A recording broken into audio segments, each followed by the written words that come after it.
Nós somos o Grupo Hortimais, um projeto piloto desenvolvido na cidade de Iperó, em parceria com a USP Municípios, que visa fomentar a agricultura orgânica na cidade. Somos estudantes da Escola de Engenharia de Lorena e fizemos essa playlist com diversos temas relevantes que permeiam a agricultura orgânica. Espero que vocês gostem!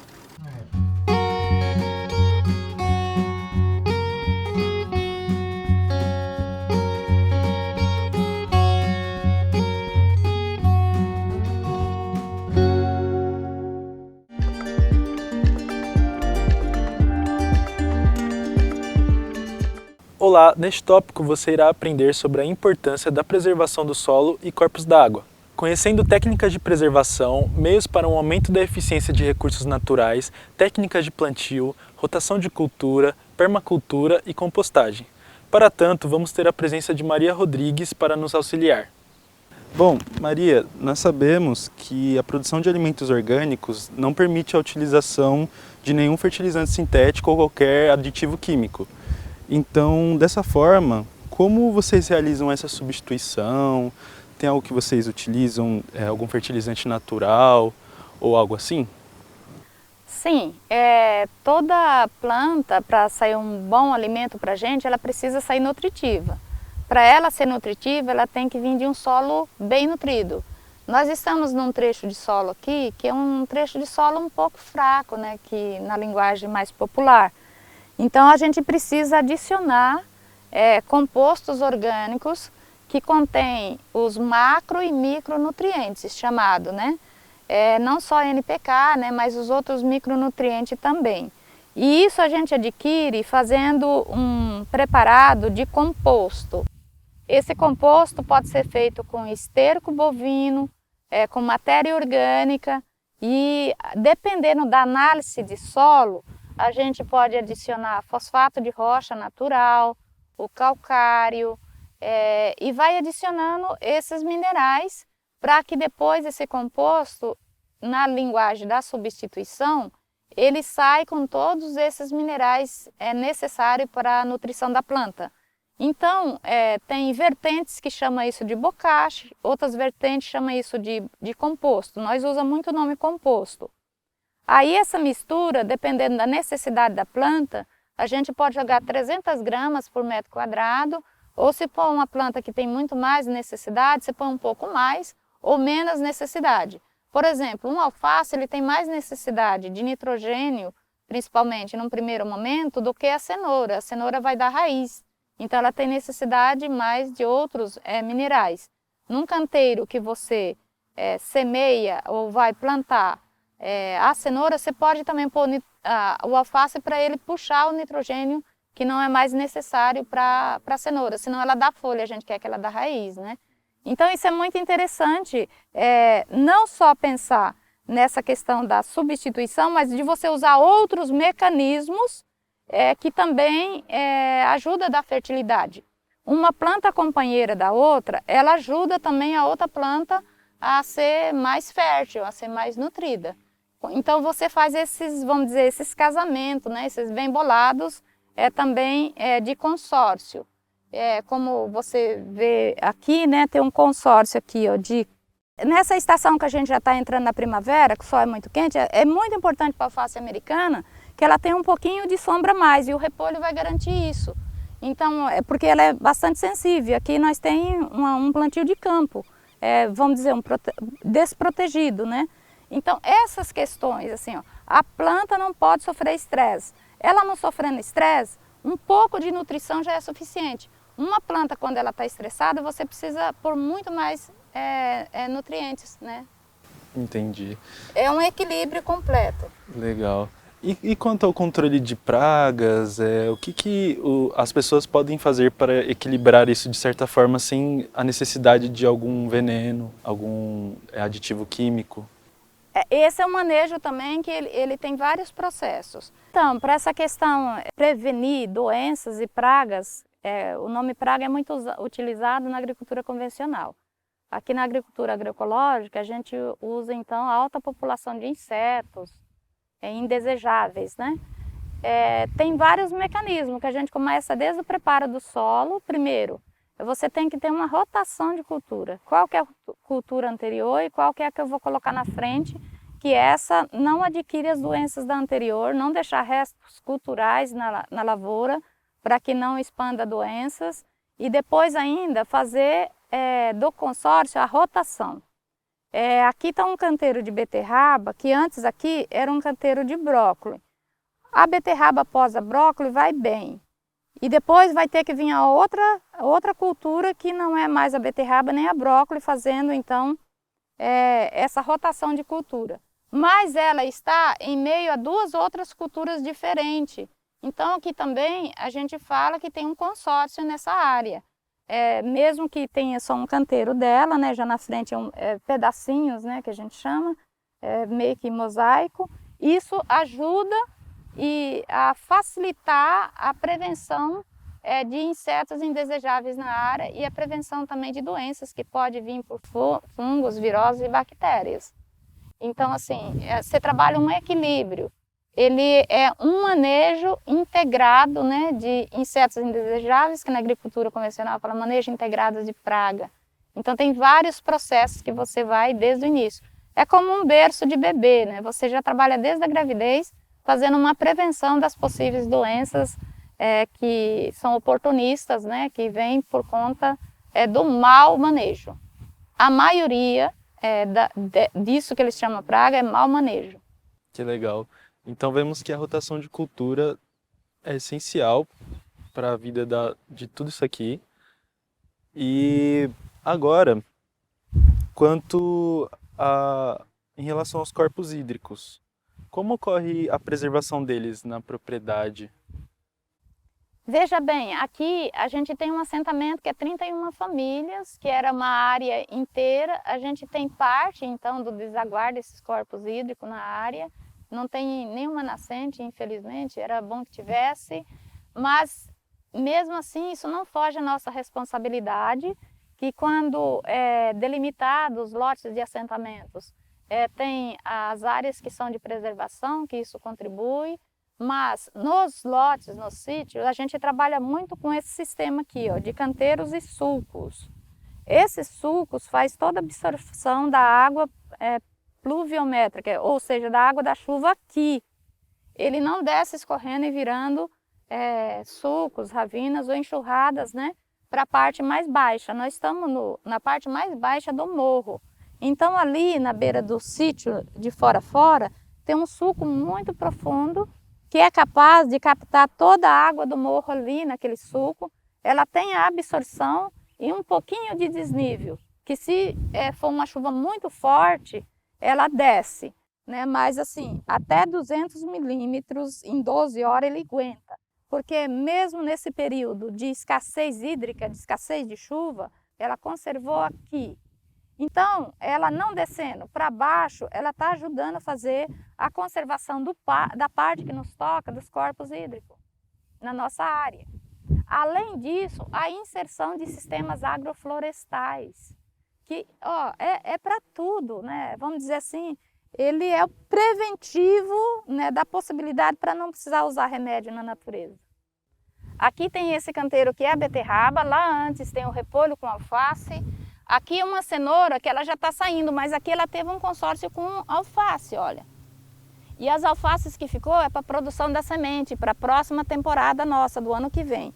Então a gente tirou a alface daqui e a cenoura vem. Então aqui também na horta, ela tem uma sucessão das que são mais rápidas e das que são mais lentas no mesmo espaço, e porque elas não competem com nutriente. A alface pega mais essa parte do nitrogênio mais solto e a cenoura, ela pega mais os outros minerais para a formação da sua, veja bem, né, da sua raiz. Olha como é que ela tá boa, ó. Ela veio do meio da alface.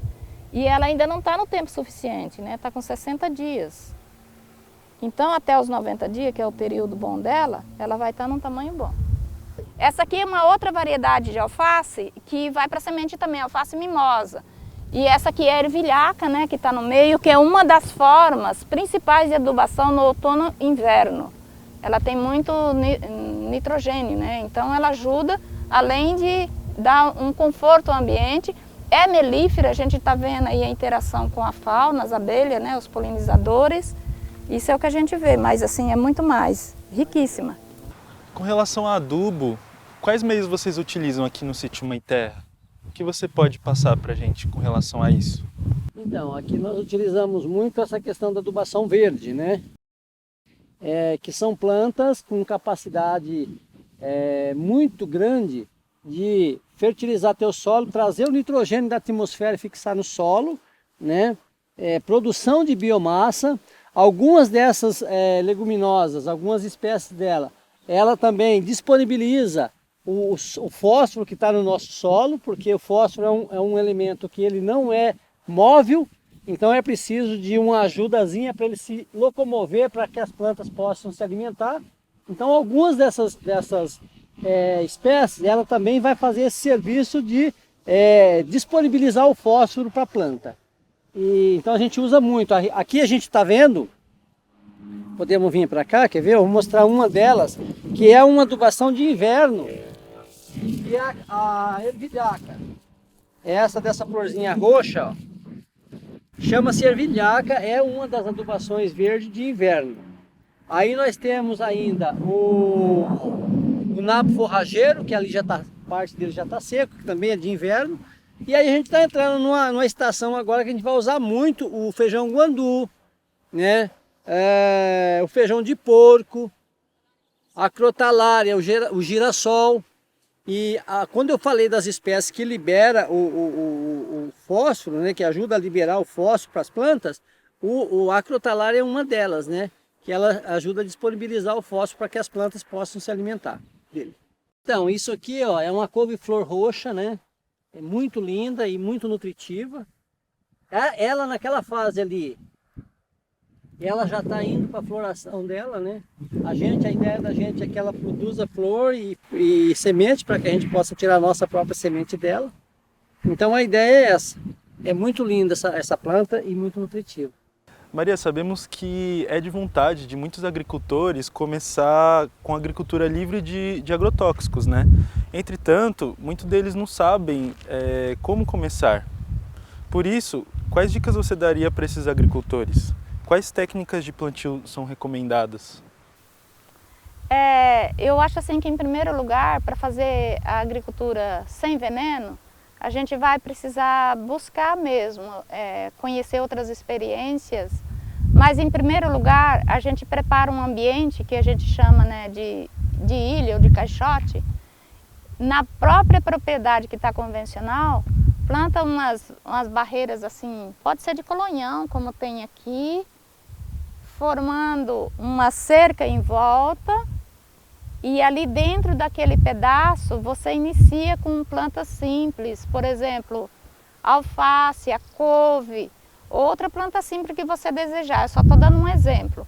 E começa a partir dali fazendo essa adubação com esses compostos orgânicos, que já falei, ou bocashi, né, que é falado também, e fazendo essa substituição e aprendendo. Mas vá conhecer a experiência de quem faz a produção agroecológica. Ela é muito ímpar e você pode interagir nela e criar a sua própria autonomia no seu ambiente. Acho que esse é o primeiro. E ter muita vontade. Você tem que ter 90% de vontade de fazer isso, de se libertar do veneno. É uma transição que você vai fazer com as plantas lá no campo, fisicamente plantando, mas você tem que fazer uma transição também no coração e na mente. Senão você não consegue, né? Porque senão não acredita, entende? Porque a gente está tão assim na hegemonia do veneno que parece que sem veneno não vai. Mas as coisas vão, elas produzem o mesmo tamanho, com a total beleza, só que com mais vigor e mais vitalidade. Então isso dá para fazer. Aprender a fazer biofertilizantes são receitas igual você faz na cozinha.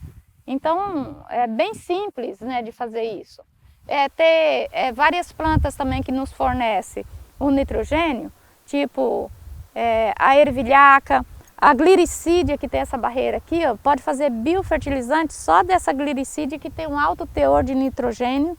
Você coloca os galhos, bastante galhos dela, num tambor, e na altura que foi as folhas e os galhos, você coloca a folha. Deixa ali por 30 a 35 dias você mexendo, com 2, 3 litros de leite, uns 10 litros de caldo de cana, e vai mexendo, isso vira um biofertilizante. E depois você adiciona as plantas. É muito interessante. Você pode fazer captura também de micro-organismos, que são os actinomiceto, aonde está aquela matéria orgânica em decomposição no solo, que está começando a ficar esbranquiçada. Aquilo é um fungo interessante, né?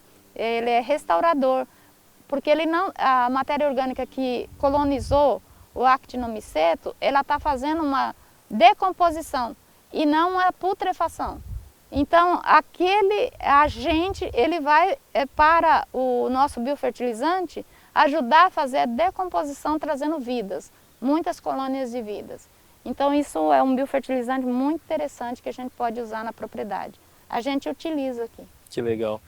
E com relação à compostagem, vocês utilizam algo parecido? Nós utilizamos ainda, porque nosso solo é muito, eu já falei na história, né, muito degradado ainda e muito pobre, a gente utiliza ainda o esterco de galinha feito com compostagem laminar. Como eu sou mulher, eu não aguento ficar fazendo grandes viradas. Então coloco no solo com matéria orgânica, outros minerais e deixa passar 30 dias e com esse biofertilizantes e bastante micronutrientes, mas também microfaunas, para que eles vão fazendo o trabalho da decomposição. Quando lá já aparecem as minhocas, os tatuzinhos, esses bichinhos sagrados, né, vamos dizer assim, para a agroecologia, ele já está pronto, o pratinho, para poder fazer os plantios. Então eu faço muito isso, né, no próprio solo mesmo. E esse esterco que vai para o solo, ele precisa ser um esterco já curtido, né, para não trazer doenças, né, patógenas para o ser humano. Maria, visto a esse assunto que estamos abordando, com relação à preservação do solo e corpos da água, quais ações são indispensáveis para não comprometer a fertilidade do solo? Em primeiro lugar, a gente se preocupa muito com isso que a gente chamou de rotação e de consórcio. Um consórcio, né, que tem aqui o espinafre e tem a ervilhaca certamente está fazendo fertilidade nesse solo e contribuindo para que o espinafre ele não sugue todas as propriedades dele, específica do solo para ele e deixa o solo empobrecido.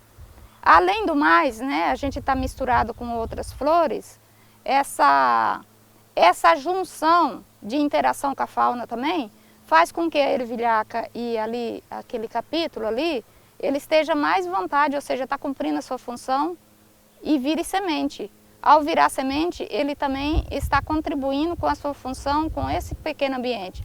Isso que eu estou falando agora é mais compreensível na biodinâmica, né? Nas outras agriculturas não avalia muito isso. Então essa questão dessa mistureba, aqui essa semana a gente vai preparar esse canteiro, essa matéria orgânica ela vai tudo para o solo, ela não é retirada e queimada, ou não é dessecada com nenhum. Então ela vai fazer uma decomposição ali. Isso vai contribuindo para a fertilidade do solo. Essas estrelinhas, né, a propriedade que ela adquiriu extraindo do solo, ela vai deixar disponível agora na superfície do solo para outras plantas. Então isso é também fazer fertilidade com a própria vegetação que você já tem, nativa ou plantada igual a ervilhaca. Agora, falando um pouquinho mais sobre agroecologia. Quais são as boas práticas no manejo agroecológico e na conservação do solo e corpos d'água? Então, a agroecologia ela é bastante ampla, né? Ela trabalha a questão da sustentabilidade, na questão social, cultural, ambiental e econômica. Dentro, né, vamos dizer assim, do manejo, é preciso trazer tudo isso, do manejo agrícola, né, e também do solo e dos corpos d'água. Eu acho que uma das práticas que está assim, em evolução a mais importante é a implantação dos sistemas agroflorestais. Esse é o de ponta, que conta com a preservação, o cuidado e a ampliação de resgate das árvores nativas, das plantas exóticas, mas dessas exóticas que combinam com o bioma. Então acho que isso que é o de mais elevado.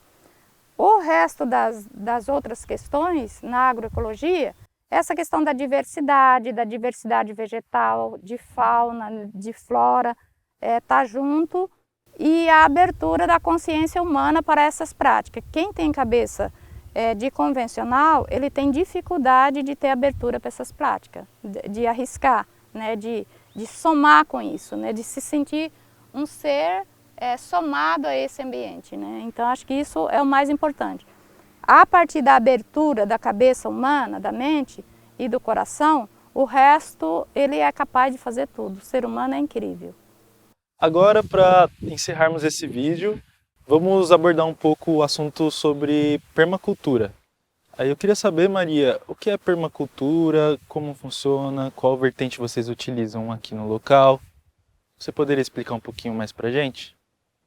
É muito interessante, né, que a permacultura é uma filosofia de vida, né, num todo, né, não é só na questão da produção de alimentos, né, nessa questão, é uma questão que o homem, na natureza, pensa as coisas, planeja e atua sobre ela, pegando o que é de boas possibilidades dessa natureza em torno do objetivo desse planejado. Então acho que a permacultura ela vê muito isso. Nisso, nós tenta fazer, só que a gente ainda com muita... que acaba a gente também ficando ainda com alguns resquícios da convencional, às vezes a gente mais faz do que pensa, mas a gente está caminhando nesse pensar. E isso é muito interessante, porque também essa maximização, né, que a permacultura trabalha, né, para trazer desses elementos da natureza em favorecimento do homem. E eu acho que ela é bastante forte nisso, né, de que coloca o homem como um ser pensante, de trazer esses favorecimentos para o homem e para o meio onde ele vive, na permacultura, né. Então acho que Bill Mollison, né, fala muito sobre essas questões. Aqui para nós, a gente junta um pouco desses elementos, acho que menos maximização ainda, mas juntando essa questão mais, vamos dizer assim, metabólica, né, que é essas questões mais da terra, com o etérico, que é do cosmos.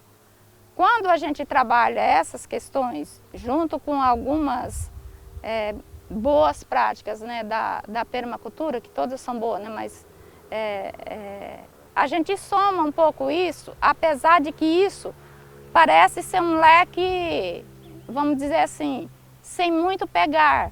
É como você está sentindo esse vento aqui na pele.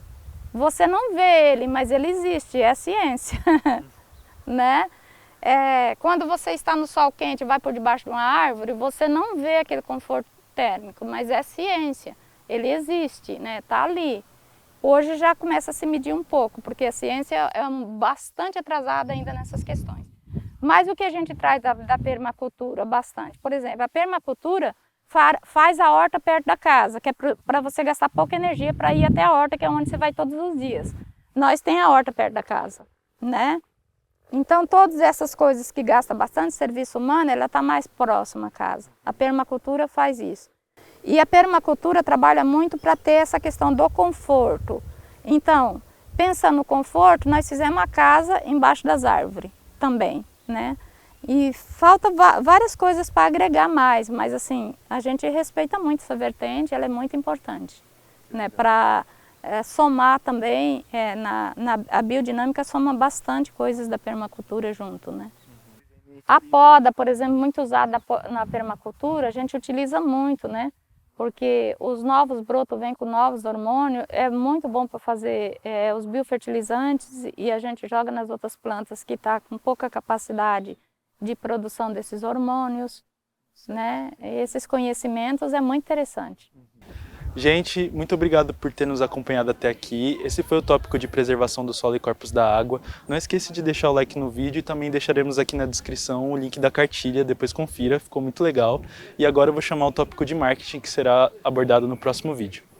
Amar o campo ao fazer a plantação, não envenenar o campo, é purificar o pão. Amar a terra e nela botar semente, a gente cultiva ela.